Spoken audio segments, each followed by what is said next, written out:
maximum modulation. In pulse code modulation, we have seen that each sample we convert into the set of 8 bits, and then that set of 8 bits we transmit over the channel.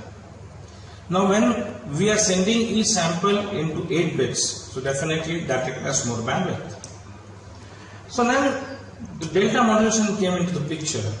What it does is, it compares the present sample with the previous sample, and if the present sample is more compared to previous sample, or present sample is less compared to the previous sample, accordingly it will code that data in the form of a bit, either a logic 1 or a logic 0. So that means you can say that it is also one kind of differential pulse code modulation, but here we are coding the difference into 1 bit only. So again, if we wish to learn this delta modulation, so what exactly first we require? We require a modulating signal. So let's see that what kind of modulating signals we have. So we have this 1 kilohertz sine wave. If you see here,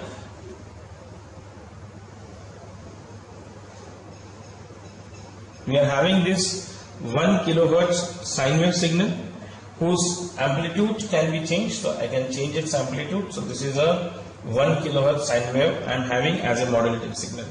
Do we have any other modulating signal? Yes, we have a 2 kilohertz sine wave as another modulating signal. So this is a 2 kilohertz modulating signal, and I can change its amplitude. Then I am having a 3 kilohertz modulating signal. So again I can change its amplitude also. So we have the third modulating signal as a 3 kilohertz sine wave signal, and lastly we have a 4 kilohertz modulating signal, and we can change its amplitude. So this is, we have 4 modulating signals.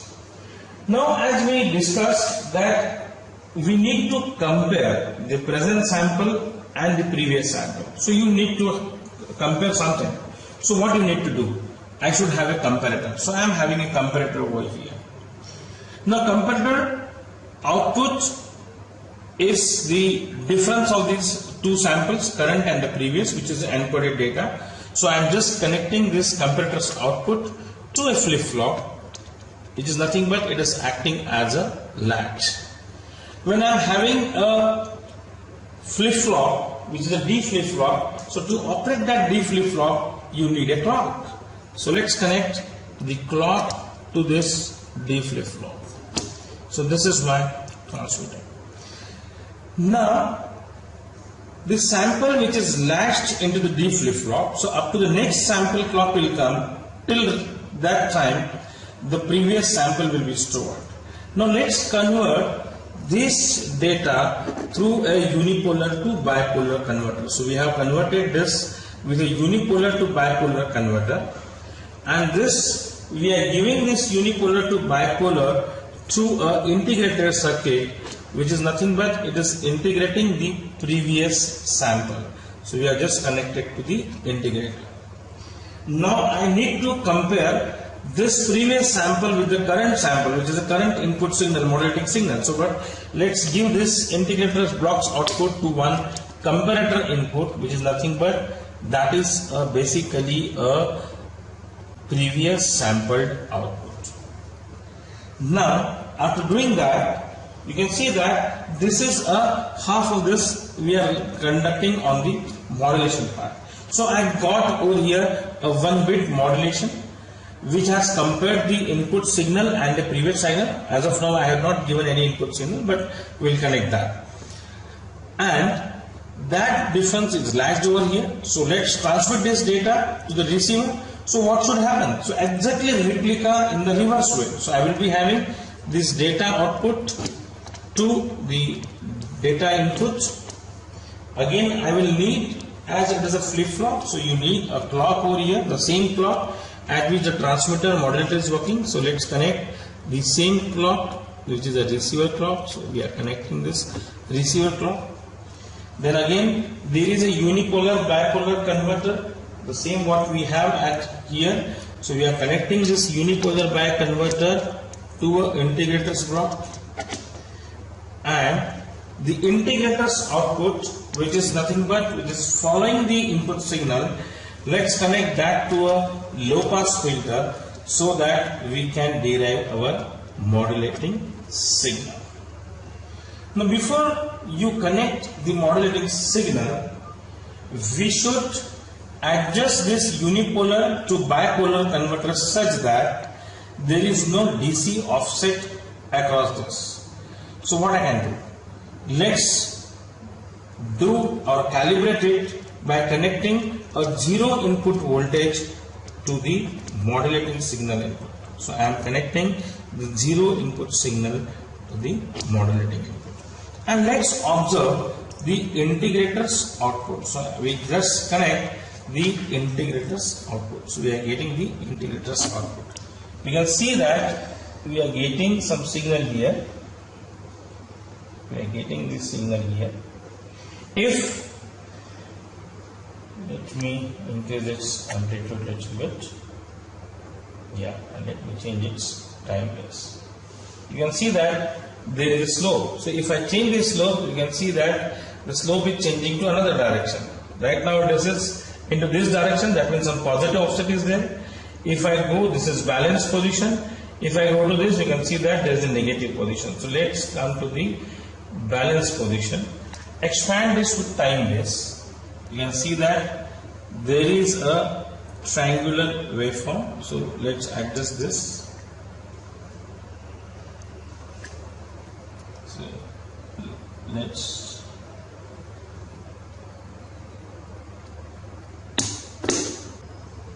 after connecting this ground, now let's see the integrator's output. So let's connect this integrator's output. We just want to see that our unipolar to bipolar converter is converting a symmetrical waveform across the zero line. So if you can see that if I change this, you can see if I change the time base, you can see that there is some DC offset into this. So I just put it over here. If I change this, you can see that the slope is changing. Right now it is not in the balance condition.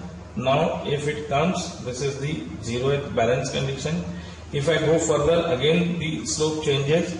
So no, this is also not. So let's go and let's see that this is the 0th position, 0 balance condition. Expand this, I should get a triangular waveform. So I am getting almost the triangular waveform with no DC offset. So with no DC offset, we are getting the signal. Now, so this is, we can say that our input is balanced. Our input is now balanced. Now let's connect. This is what I am getting, the triangular ground. Now remove this ground and let's connect our modulating signal to the comparator. So I am just connecting this 1 kilohertz sine wave to here. Now let's observe the modulating signal at the input of comparator. So we are observing the modulating signal at the input of comparator, which is a 1 kilohertz sine wave. Now you can see that this 1 kilohertz sine wave is compared with the input signal which is coming from the integrator, which is the output of the previous sampled input, and based on the difference of that we are getting a stream of data over here. So if I connect channel 2, you can see that we are getting the stream of pulses. We are getting the stream of pulses over here. So based on the difference of the present sample and the previous sample, they have been coded and we are getting this data, which is this same data is latched into this flip-flop. So we are getting the same data over here, and this is how the delta modulator is transmitting the present sample into the 1 bit by comparing it with the previous sample. Now let's see that how this signal is being converted by the unipolar to bipolar. So I can see that I am now getting here, if I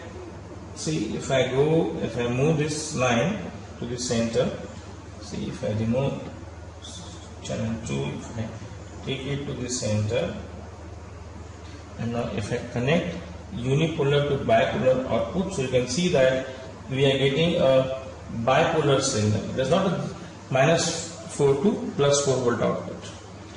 Now this signal is being integrated such that it is following our input signal. So let's connect this and let's see how this integrator output is, which is connecting to the input. Now you can see that this is my internally generated ramp, which is following the input signal, and at every sampled point the current value of the ramp and the signal is being compared, and if the input signal is more, then my output may be logic 1, and if the input with ramp is low, then it is 0. So this is how we are converting the information in the form of zeros and 1, and that is again on the difference of current sample and the previous sample.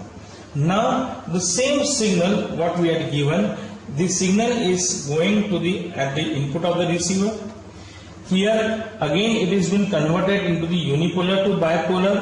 This is going to the integrator's input and we are getting the integrator's output. Here we are getting the same signal. So exactly delta modulation and delta demodulation are they are having the same blocks and the replica of generating the signal. And from here, if we filter out the signal, you can see that we are getting the sine wave, which is nothing but a signal which we had connected to the input. But now we can see that the signal is not a pure sine wave; it is a distorted wave, and that is nothing but this is because of the quantization noise, because internally ramp which is generating, so we need to change the step size. So how we can change the step size? The signal is sampled and that data is being converted by unipolar to bipolar, and then it is converted into by integrator internal ramp. So basically the step size will be changed by changing the clock frequency of this D flip-flop. That is the sampling frequency. So now let's change this. We have this switch selection switch. So it is 0-1. So you can see that is a little bit improved. Let's change it to the 1-0, which is some higher frequency. That is a 200 kilohertz. Earlier it was 100 kilohertz. Then let it be 1-1, so which is nothing but that is the 400 kilohertz. So you can see that we are almost getting a sine wave, and the quantization noise is being removed at the receiver end. And we can see that how superb way the internally generated ramp is now following the signal. We have increased the clock speed. So as we have increased the clock speed, the step size has also reduced, and this is how the step size is lower, steps are fast, and this is how this signal is being mapped by the internal generated ramp, and the quantization noise at the receiver end is reduced. So this is how we can see that how it is been done. Now let me connect the input signal again here. So let me connect the input signal here, and let's see the output and the receiver. Now increase the input signal frequency. Right now it is 1 kilohertz. So let me put it 2 kilohertz. So when I connect it 2 kilohertz, you can see that still I am getting the sine wave. If I change the amplitude, you can see that yes, my delta modulation and demodulation is working fine. If I increase the input frequency to 3 kilohertz, you can see that yes, fantastically we are getting the output. Let's put it to the 4 kilohertz. So we are connecting to the 4 kilohertz. So now you can see that yes, this is my signal what you are getting over here, and we can see that if I simply change, immediately change the position here. Let me increase.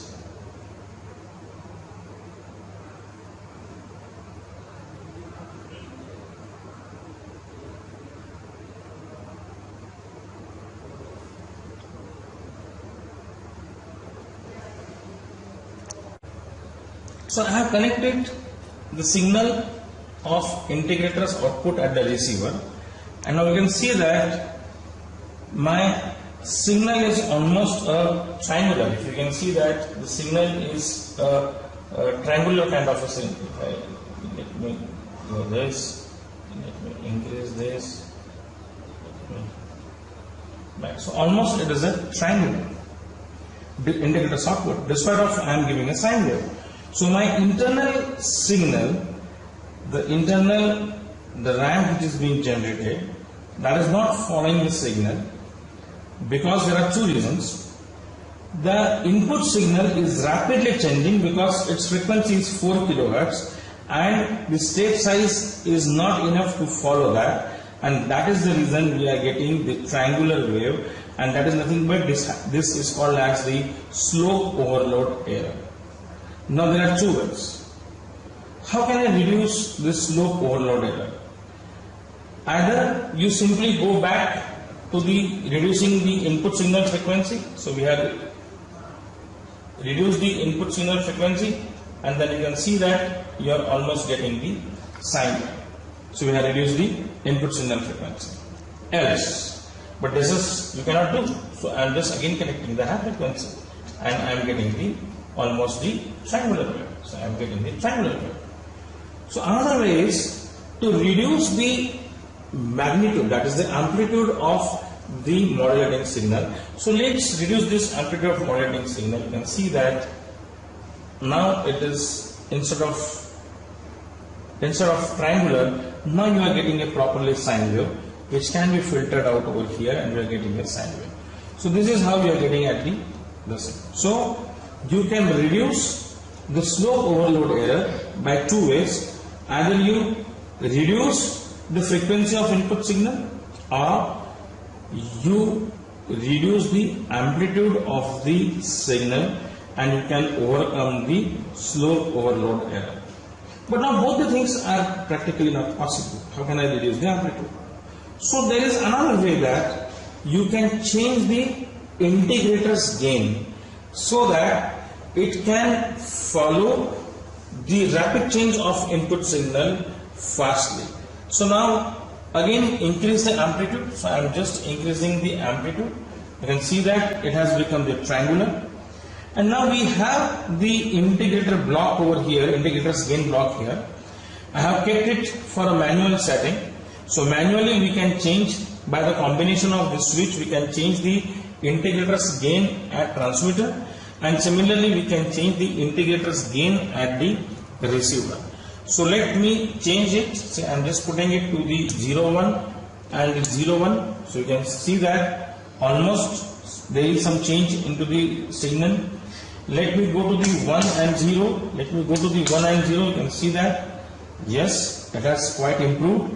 And let it be put into the 1-1. So I am just putting it to the 1-1, and you can see that the signal is now the almost there is the sine wave, and the step size has come quite closer to that. And now if I filter it out, you can see that you are getting a same modulating signal what you have. So even though my amplitude has gone down, even though my amplitude is maximum, still now I can overcome the slope overload error. That is how that we are doing with the integrator's gain. But now if my signal amplitude is low, but still my gain will be high. So again what will happen? Again the noise will come. So if I do that, you can see that again, so this is quantization noise again has came into the picture. Now again we have removed this manually what we have changed the integrator's gain, because on field it is not practically possible that somebody is sitting there and he is changing some logical switches and he is changing the integrator's gain, because we don't know how the modulating signal which is coming from say some audio output, how it is changing. So we should have some automatic kind of a thing. So we have a logic. So that is the reason that I just put again back to the 00 integrators again. And now let's put in these two switches into the auto mode, a transmitter and a receiver. So I have put in that. Now there is a logic which is working on a clock. So I need a clock input. So let's connect the same clock which we are connecting to the transmitter. So I am just connecting this clock input to the transmitter's clock. And similarly at receiver we are connecting the clock to the receiver clock. And although the transmitter and receiver clocks are same, we know that. So this is the transmitter and receiver clock. Now automatically this control logic will give two outputs A and B, the same as we were changing with the help of the switches. So now we are connecting this A to A at the transmitter. The same we are connecting from B to B at the transmitter, and let's connect the same signal at AA at receiver and this BB at receiver end. So connect this. So now what is going to happen?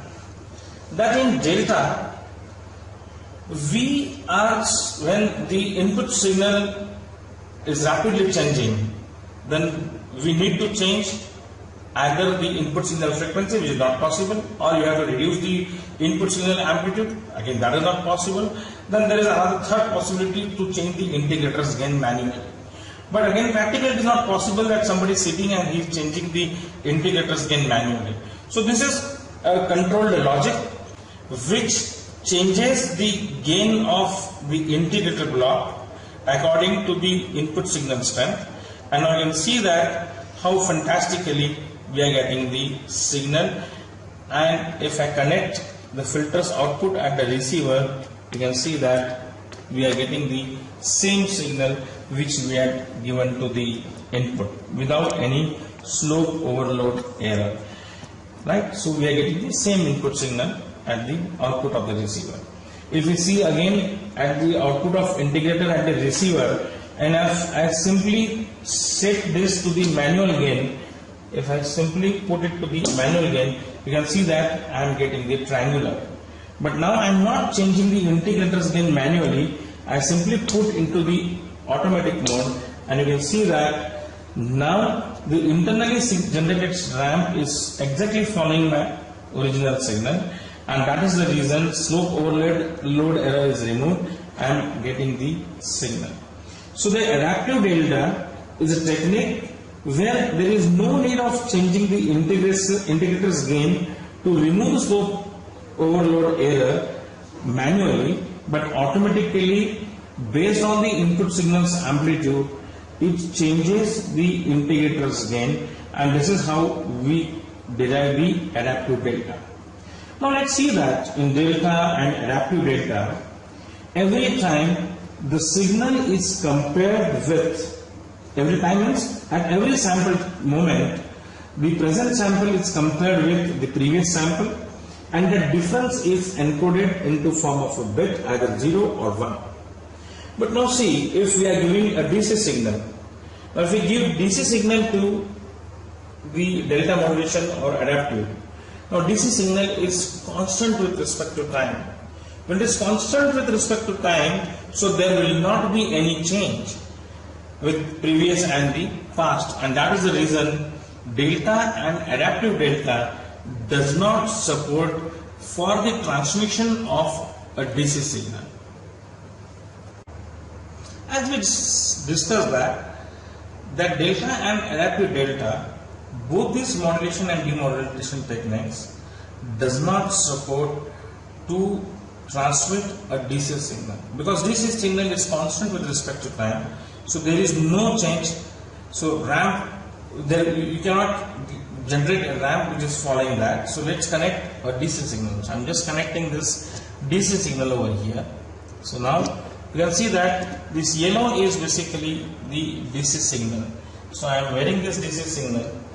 I am wearing this DC signal, I am getting this DC signal, but there is no change at the receiver signal because this delta adaptive is not supporting the DC.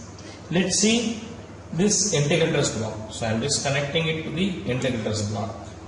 Now if again I change this DC, you can see that the RAM intel generated is the same. If I reduce the RAM size, again if I change the DC, you can see that this DC signal is not followed by this internally generated RAM. So this adaptive delta and delta, they doesn't support the DC. For example, audio, the lowest frequency is 3.4 kHz. But for video, this DC signal information is very important. And then if delta and adaptive delta is not supporting DC signal transmission, so then how can we send the important video information, the brightness and dullness of any video picture? So that is being solved by the delta sigma modulation. So let's see the delta sigma modulation.